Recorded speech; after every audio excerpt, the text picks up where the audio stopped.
everyone. Today you will hear an interesting story. My wife and I decided to go to the country house for the weekend. We used to take the kids with us, but as they became teenagers, we started going there by ourselves more often. The house was spacious, and there was a small pool in the yard, which was a wedding present from my parents. At first we lived there, but eventually we had to move closer to work in the city. We rented a room there and later bought an apartment. As the years went by, we finally settled in the way we wanted. My wife, Dorothy, worked as a cameraman from home while I had full shifts at the shoe factory. I was a senior mechanic there and often had to oversee the machines and conveyors. I saw the value in my wife's work at home, especially since our youngest son was frequently sick and had to stay home. Despite numerous hospital visits and tests, there wasn't much hope as he had a weak immune system from birth. But we never gave up, and our parents helped us in any way they could. One day, when I returned from my shift, I found Dorothy sitting on the couch in tears. I immediately got worried and asked her what happened. She explained that Finn had a high fever and had been taken to the hospital. She wanted to call me, but thought it would be better to tell me in person. I was upset that she didn't call me sooner, but she reassured me that she would have called if it was serious. I suggested we go to the hospital right away, but she was hesitant because of my job. I reminded her that I wasn't the only mechanic and that our boss was understanding. We went to the hospital and found my mother sitting by Finn's bed. I asked how he was doing, and she said he was sleeping and doing better. I then asked Dorothy to call our daughter Mel, who didn't know about Finn's condition. We spent some time at the hospital, and I spoke with the doctor, who assured me that there was nothing to worry about. Finn was now safe and could come home in a couple of days. She was hesitant at first, but I promised to go with her if she wanted. As a mother, she was more concerned about Finn's health. A couple of days later, we picked Finn up from the hospital. He looked much better, and he was feeling, he said, good. I asked my wife about my recent suggestion, and she decided to go for a couple of sessions, but it seemed to me that it was more to get me off her back with this topic than to get counseling and improve my emotional state. The doctor we went to had a very spacious office with a soft, comfortable couch. We sat down on it and seemed to sink into its cushions. The psychologist sat at his desk and listened to us attentively. I started talking about my worries regarding my children and wife, and then he asked her to join in the conversation. However, she seemed shy around me.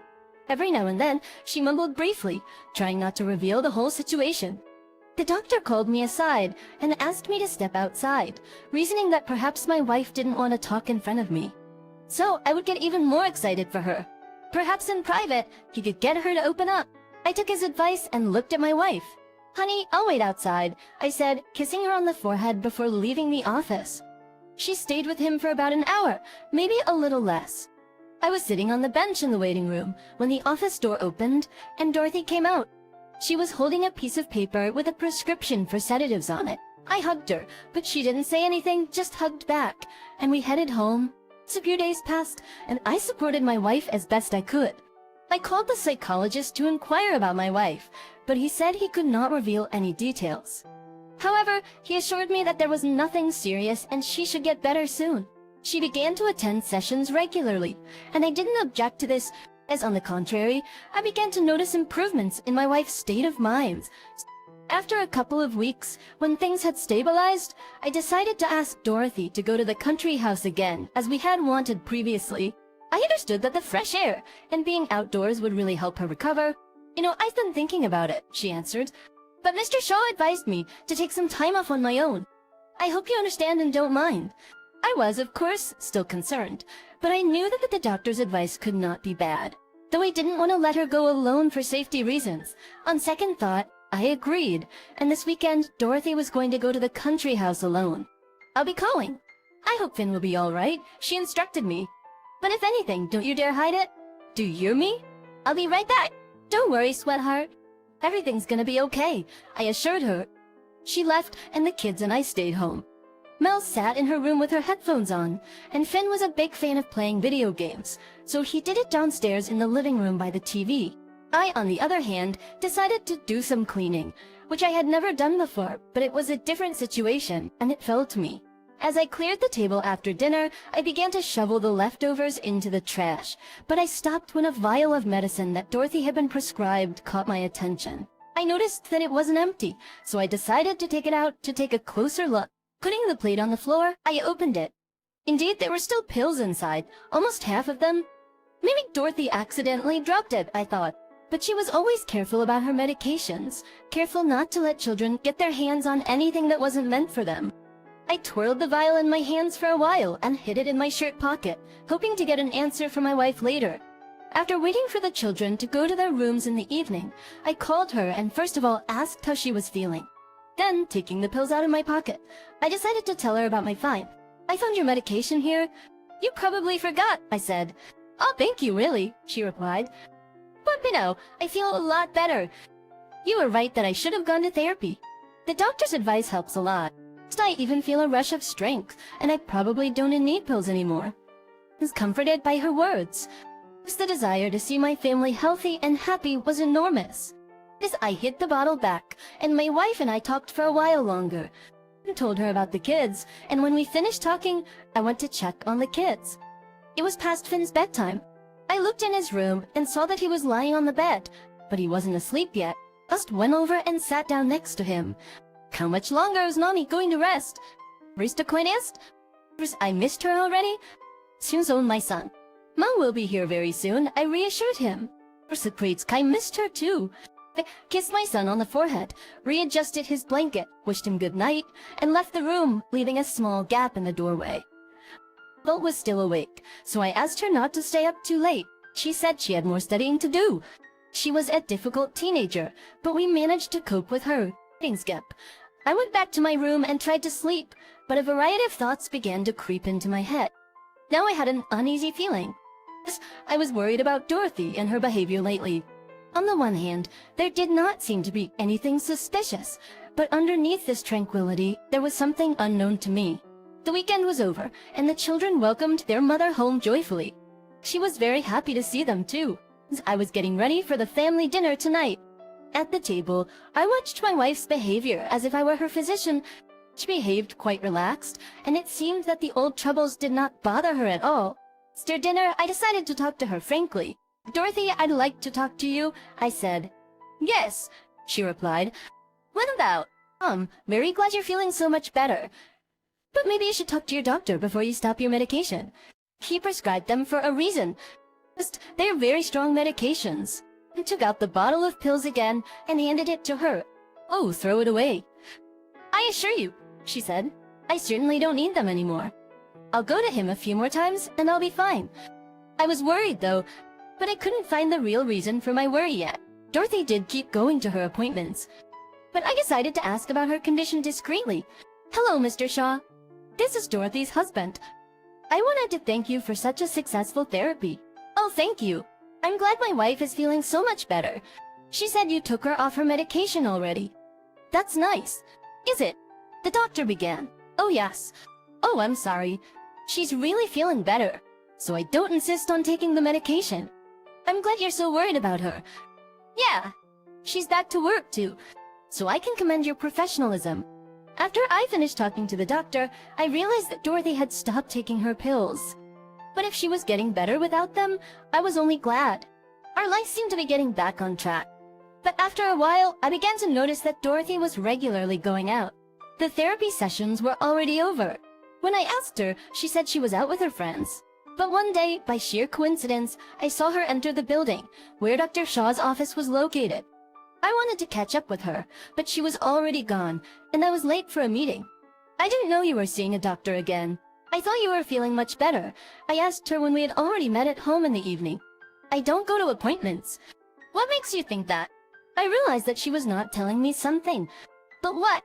So, I saw you go in to see him today. Oh yes, Dorothy hesitated a little. I completely forgot. A friend of mine works there, in that building. I went to see her. Strangely enough, I knew all her friends, and none of them worked in the building. Not just in the building. None of them even had jobs in the neighborhood. I thought for a second her answer was suspicious, so I decided to check just in case. I waited until the day she usually left home and asked for some time off in advance at work. Sitting in the car not far from the house, I watched her leave the house and go on her way. I took my time following her so that she wouldn't notice me. Soon, I saw Dorothy walking back into the building with the doctor's office. I slowed down and went in after her. She didn't see me, and I tried to keep my distance. Once inside, it didn't take me long to find out where she was. Something inside me told me the direction, and I followed it to Dr. Shaw's office. I'm sorry, he's with a patient right now. He's not available. The receptionist objected, blocking my way. I just need a minute to check on something. But no matter how hard the secretary tried to talk me out of it, my heart felt like I had to get in. I opened the door abruptly and froze on the spot at what I saw. There on the sofa, where they receive patients, lay my wife. That's beside her, jumping up from my appearance, stood Dr. Cho. Both of them were already half undressed. Bertie, too, saw me and began to frantically cover herself with her blouse. Why? What didn't I see? I realized that I was suddenly filled with anger. So that's what kind of medicine you prescribed for her. Now I turned my anger towards the doctor. Oh, you bastard. I came at him with my fists. He barely had time to pull on his pants and try to fight back. A big fight broke out between us. The secretary, who had run in after me, stood in the doorway and cried out in fright. Our fight didn't last long, but during this time, we had time to fix each other's faces.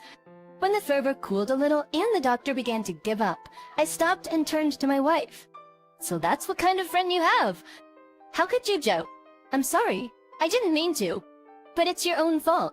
I looked at her with my eyes wide open at those words. Really? That's my fault. Everything. I'm sick of everything. I'm sick of you. Have you seen yourself at all? What do you look like? You've gotten fat. And I hate being with you.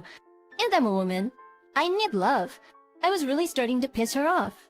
I decided to leave, but she continued her accusations against me.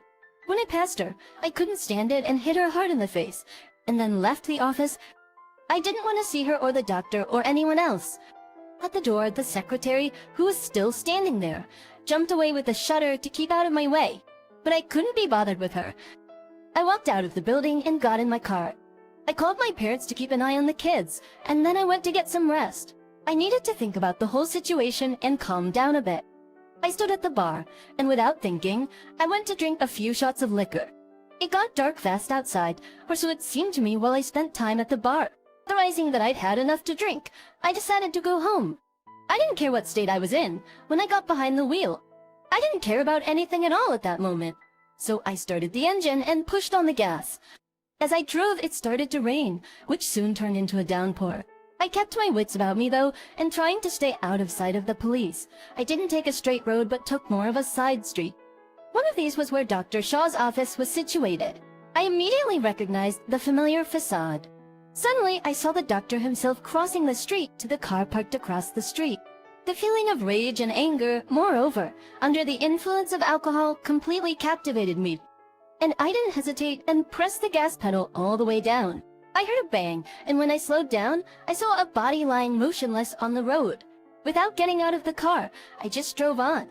I got home in a terrible state. I didn't want to show my children, so I stayed in the garage for a while longer. But my mother found me there, and I explained that I had met a friend. When I asked about Dorothy, my mother said she was with the children, but was sad again all evening. I couldn't forgive her for cheating. A year went by. I went to see Dorothy at the asylum for the mentally ill. She didn't end up that way of her own free will. Like I said, I couldn't forgive her. She slowly went insane. I explained to her relatives that her depression had returned, which soon turned into psychosis. And then something happened in her brain, and she went completely insane. Dear listeners, your support is very important to us. If you like our story, please like, comment, and subscribe. It's very motivating for us. We need your feedback to improve our content.